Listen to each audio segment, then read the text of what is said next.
எங்க அப்பா இல்லாத சின்ன பொண்ணுக்கு சின்ன வயசுலயே கல்யாணம் பண்ணிடுறாங்க. அந்த சின்ன பையன் கல்யாணம் ஆன கொஞ்ச நாள்லயே பாம்பு கடிச்சு இறந்து போயிடுறான். அந்த சின்ன பொண்ணுன்னு கூட பார்க்காம பெரியவங்களுக்கு பண்ற எல்லா சடங்கும் அந்த சின்ன பொண்ணுக்கும் பண்றாங்க. எல்லா சடங்கும் முடிஞ்சதுக்கு அப்புறம் அந்த பொண்ணை எடுத்துட்டு போயிட்டு அவங்க அம்மா வீட்லயே விட்டுறாங்க. அந்த சின்ன பொண்ணை வீட்டுக்கு கூட்டு வந்து விட்டது அவங்க சித்திக்கு சுத்தமா பிடிக்கவே இல்ல.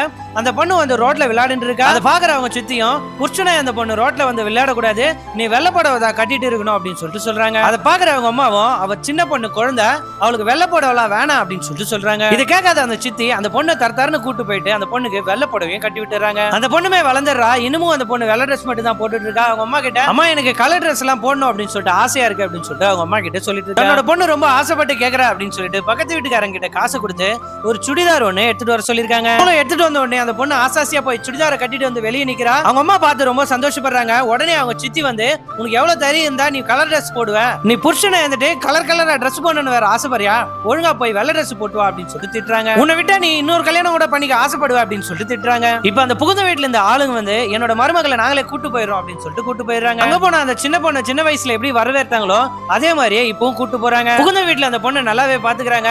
அவங்க மாமியார் இந்த பொண்ணுக்காக கலர் புடவை வாங்கி வந்து கொடுக்குறாங்க. அதை போட்டு வந்த அந்த பொண்ணுமே ரொம்பவும் சந்தோஷப்படுறா. இப்ப அந்த பொண்ணுக்கு பழைய ஞாபகம் எல்லாம் வந்து அந்த குட்டி பையனோட போட்டோவை பார்த்து அழுதுட்டு இருக்கா. பாக்குற அவங்க மாமியாருமே அந்த பொண்ணை சமாதானப்படுத்துறாங்க. ஊருக்குள்ள இருக்கிறவங்க இந்த பொண்ணை பத்தி அரசல் பொசுல தப்பா பேசிட்டு இருக்காங்க. இதை கேட்கிற அவங்க மாமனாரும் மாமியாரும் சின்ன வயசுல நடந்த தவறுக்காக இந்த பொண்ணோட வாழ்க்கையை சீரழிக்க கூடாது அப்படின்னு சொல்லிட்டு இவங்களே ஒரு மாப்பிளையும் பார்த்து வைக்கிறாங்க. இவங்களும் உண்மையை மட்டுமே சொல்லி கல்யாணம் பண்ணி வைக்கணும்னு பாக்குறாங்க.